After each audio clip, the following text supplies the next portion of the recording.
Hey everybody, I hope everyone is having a wonderful Thursday, and I pray that everybody is still posting your content. I want to keep you guys motivated. Make sure that you're posting, creating new content, not giving up, um, coming up with new ideas. So, just to keep you encouraged. So with that being said, I want to thank all my subscribers, each and every one of you. I try to respond back to your comments to let you guys know how you are important to me, each and every person. And I try to make sure I say something to every person individually. And, just to let you guys know that I really do appreciate you. And I thank you for watching my content. Thank you for subscribing to my channel. Thank you for taking time to listen. Thank you guys for not only allowing me to be in your life and to inspire you, but also appreciate you guys inspiring me and even pouring into me. So thank you.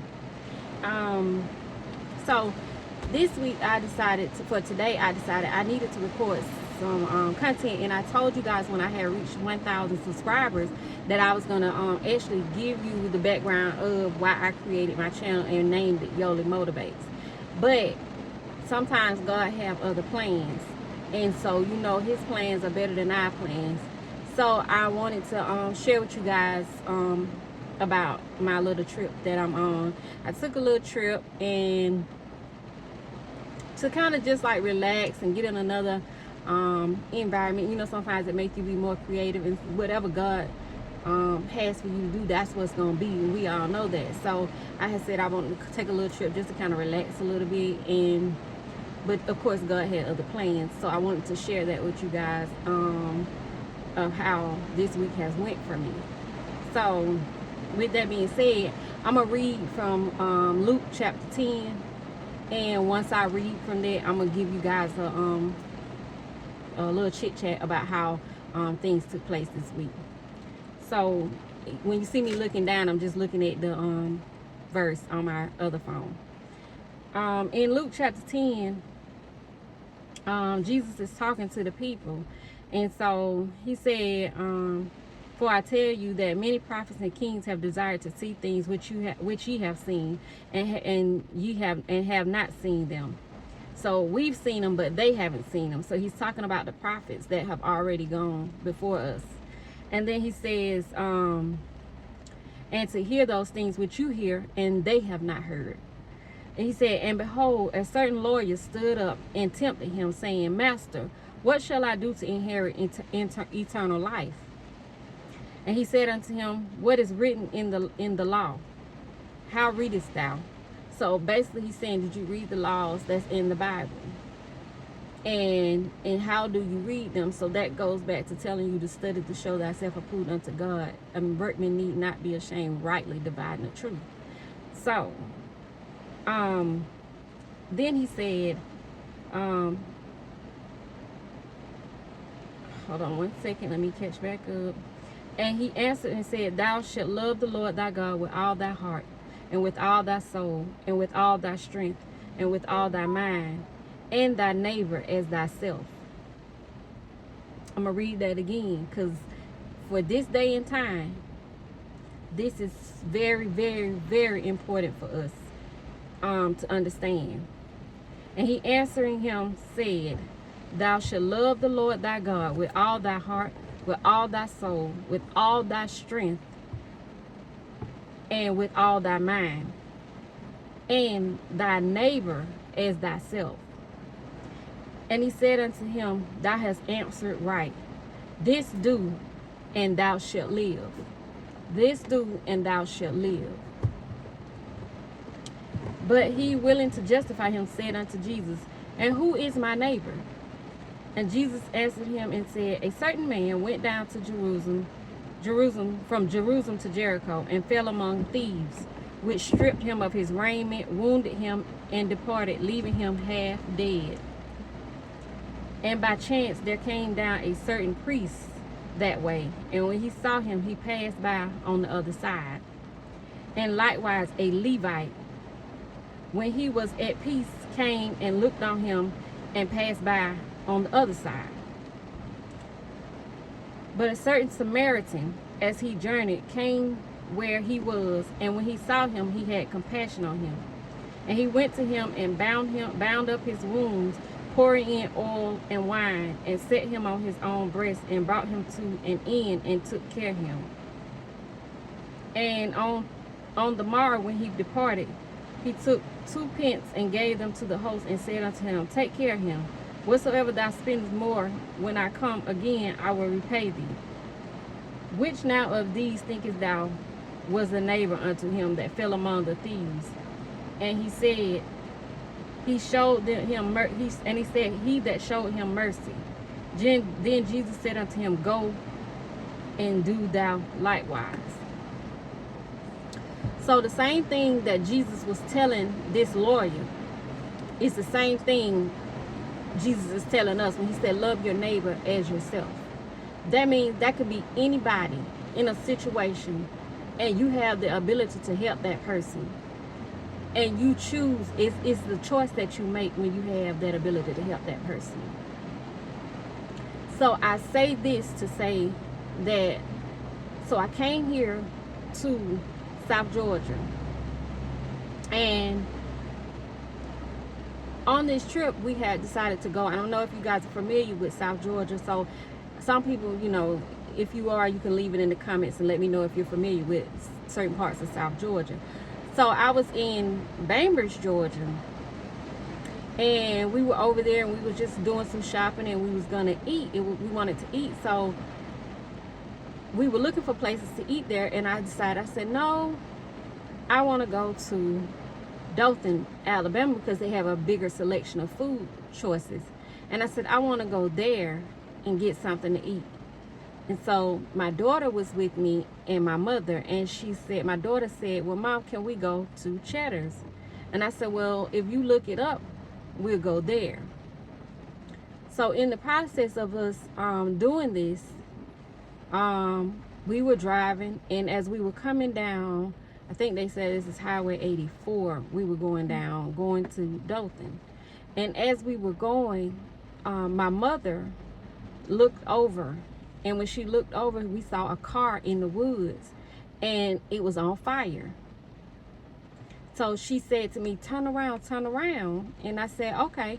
So I went down a little bit, and I was able to make a U-turn in the road. When I made that U-turn in the road, I jumped out my car. There was another car there, but the people in that car, they weren't moving.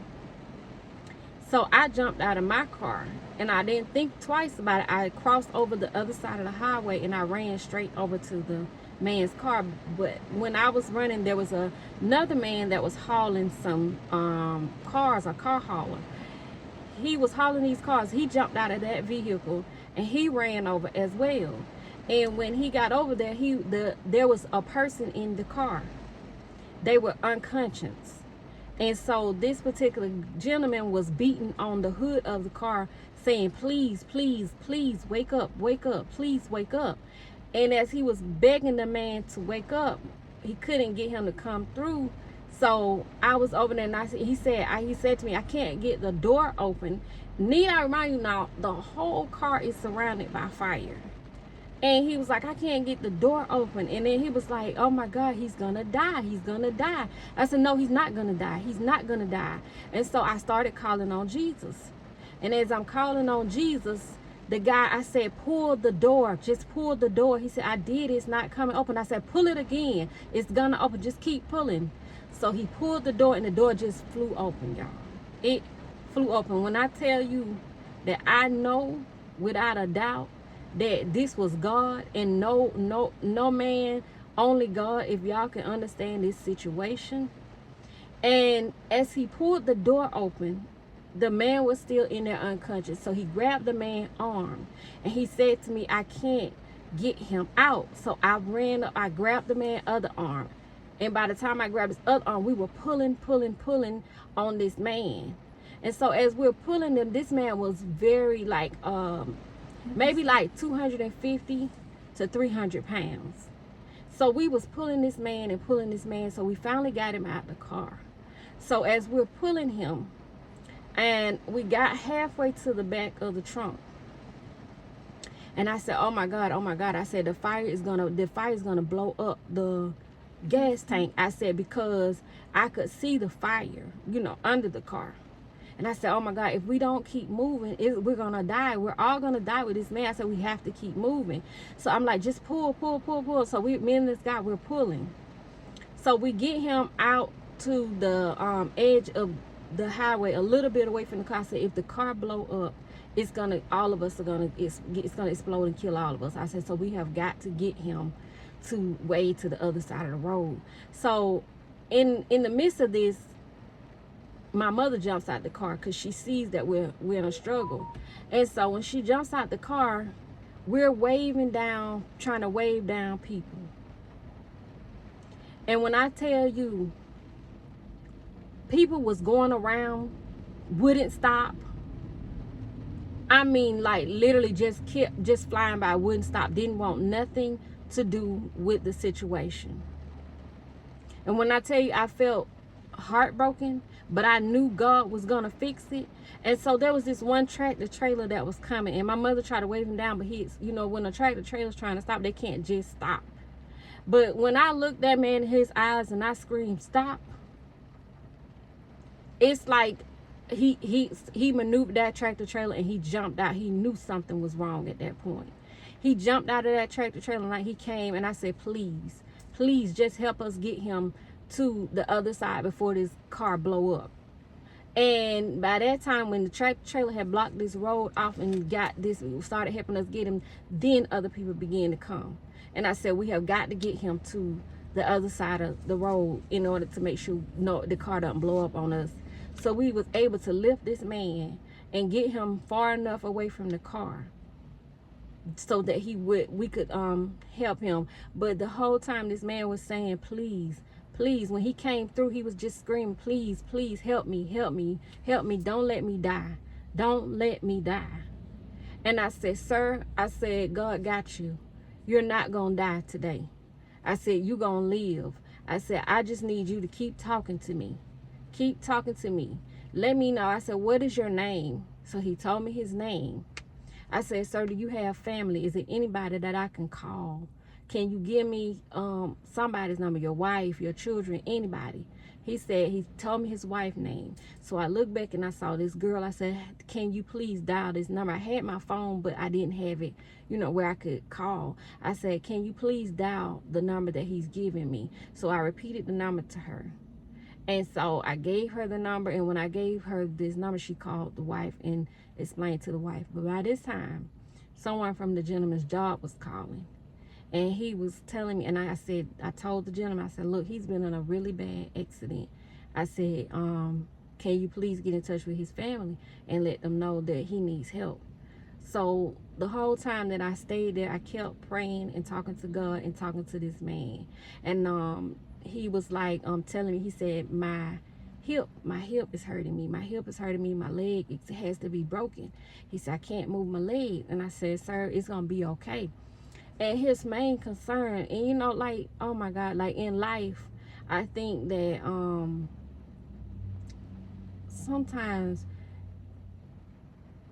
I feel like this world has lost humanity. It has lost the empathy for humanity. It's so sad because when this man was on the ground and he's in the condition he was in, he was so worried. He was saying how he didn't want, he was worried about the accident, and I didn't cause the accident. He's like, somebody had cut me off, and he was like, I don't know why they did this to me. Why did they do this to me? And I said, sir, if you only understood the situation that you was in and what God just did, I said, you don't worry about that accident. I said, God just did a miracle for you. And I said, but the main important thing is making sure that you live. And I say that to say this as well. It took that ambulance and that police department. I don't know anything about that area, but it took them so long to get there. But I know it was only God's grace and mercy that kept this man alive, because I continued to talk to him until they finally arrived. and I explained to them what had happened as far as us having to pull him out the car. I never thought about when they say you shouldn't move a person when they're, you know, when they're in an accident or something. All I could think about was this man, just helping him to live.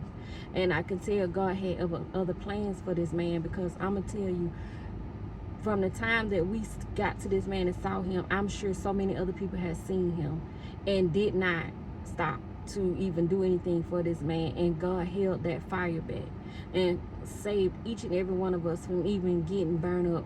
He saved all of us, and we were able to get him to safety. So I know God had other plans for this man. I'm saying this to say, we need to learn how to have more compassion for each other. We need to learn how to find out what's more important. Humans are more important. A human being is more important than a lot of the things that we keep our minds focused on. A lot of times people be on the side of the road, people won't even stop and ask, are they okay?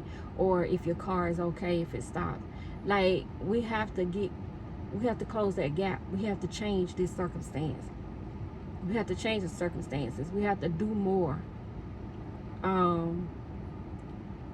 You gotta love more, because when people are spreading evil and the evil is outweighing the good, that's a sad world to have to live in. That's a sad situation to be in, because there were so many people that was more worried about getting back to a job than worrying about saving this man's life. And Jesus said, what? Love thy neighbor as you love yourself. And, you know, you got to have some type of love for yourself. So if you don't have self-love, you can't give anybody else love. So that's another thing. Please, in these days and times, love yourself so that you'll understand how to love others. Take care of you so that you'll learn how to be able to give something to somebody else. Don't let people drain you so much to the point that you don't have anything to give others. You don't have just a kind word, or just to be able to have a good heart to do something good to make this world a better place, because we all have to dwell in this world. So we cannot specialize in all the me attitude, or the I'm just looking out for me, or I'm only worried about me. Because believe me, that situation will come back around, and that could be it could hit your doorstep. So anytime people think that it can't happen to me, that's when it does happen to you. And then it's like you want everybody else to help you. But remember when you wouldn't do the same for other people. But I try to keep the heart to say, you know what, even if somebody do wrong by me, I'm going to still do right by you, because God said vengeance is mine and I will recompense. So please, I'm just saying to everybody on here, let's learn how to look out for one another. Learn how to do what's right, regardless of what somebody else do to you. Do what's right, because God's going to take care of the whole entire situation. He's going to recompense if somebody do you wrong. So I thank you guys for listening. Like, comment, subscribe. Continue to post the content. Continue to support each other. Please watch everybody's long form videos, because that's what helps them, is when you like and when you subscribe to their channels. But more so, just watching their content is more important. So thank you guys, and enjoy the rest of your day.